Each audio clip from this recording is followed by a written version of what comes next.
So we have a question from Aaron today, who is a brown belt in jiu-jitsu, and he also comes from a wrestling background. And Aaron also has a really good knack for dislocating his fingers. With that in mind, his favorite way to do jiu-jitsu, his favorite mode to do it is no-gi. But he says he wants to do more gi with his coach. And so he came up to his coach recently, let him know about his finger issue and how they dislocate, and was looking for some grip fighting tips from his coach. Now his coach delivered some legit stuff, some solid information. And then Aaron said that afterwards, his coach threw in a little dig. His coach said, by the way, the gi is more technical than no-gi. And he went on this long rant about that sort of situation. Now, Aaron sent the message to me and basically said that he thinks that's false. He doesn't think that's true. He says that rather than thinking of as one more technical than the other, they're simply different and they have nuances to both. But he does send the question to me. He says, Chewy, what do you think? Does my instructor have a point? Is the gi more technical than no-gi? Or could this be some outdated belief held on to by more gi-centric gyms? So brother, thank you for the question. So this argument that the gi is more technical than no-gi, it's been going on since I was a brand new white belt. I remember hearing it and I believed it for a while because that's what my coaches told me. So it must be true. I mean, they told me it was this way. And I remember back in the day, everybody was expected to train in the gi a lot, no matter what you wanted to do. If you wanted to do a no-gi tournament, you need to train in the gi because it's more technical. You wanted to go fight MMA, you need to train in the gi because it's more technical. Even though you would not be wearing the gi in that particular situation.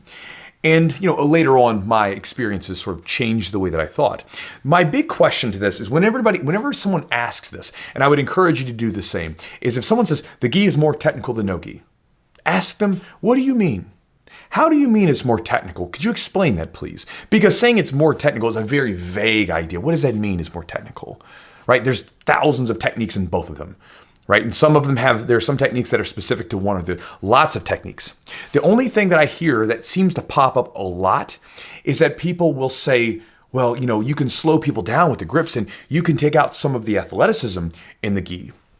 You can, control people better in the gi because of the handles, and you have to slow down and be more thoughtful with your approach, right? But again, you need to do that in the no-gi too. There's lots of stuff in no-gi that you can do to control people, that you can slow things down.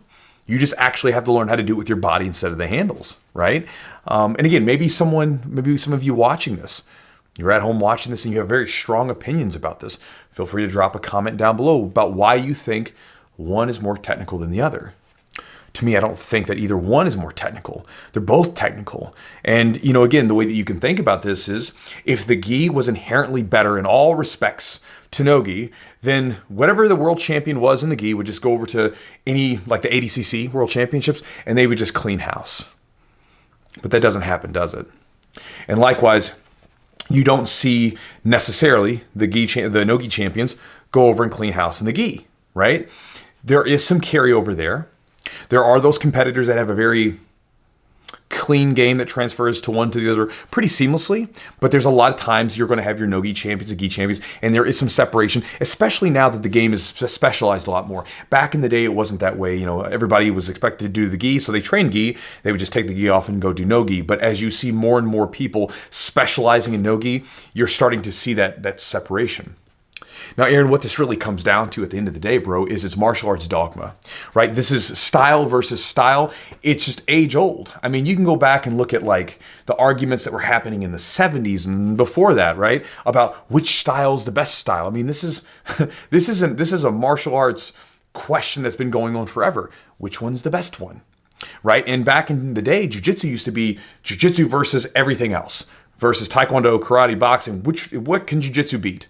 But now that jiu-jitsu sort of established itself as an effective martial artist, now it's a lot of infighting. Now it's like jiu-jitsu or Gracie jiu-jitsu versus Brazilian jiu-jitsu, gi versus no-gi, leg locks versus, whatever else. You get the idea. It's martial arts dogma. And I would encourage you, bro. Again, you have my answer. I don't think it's more technical, right? I think I make that clear. But I wanted to sort of throw this out at you and anybody else listening. That's martial arts dogma. Don't buy into that. And I would encourage you to almost be an anti-martial artist. And what I mean by this is martial artists a lot of times will really get wrapped around their style, right? I am this. I do this style. This is my style. Don't be so attached to your style, right? Be what I call a technical mercenary, right? Be on the hunt for whatever the best technique that you can find is. If that comes from Sambo, if that comes from Judo, if that comes from Jiu-Jitsu, if it comes from wrestling, wherever it comes from, take it in. From students, right? If even as a coach, I've learned some really cool techniques from some of my lower belted students. They just played around and figured something out. I'm like, hey, show me what you were just doing there. I'm going to take that one, right? Because that's a good technique. Learned it from a damn blue belt.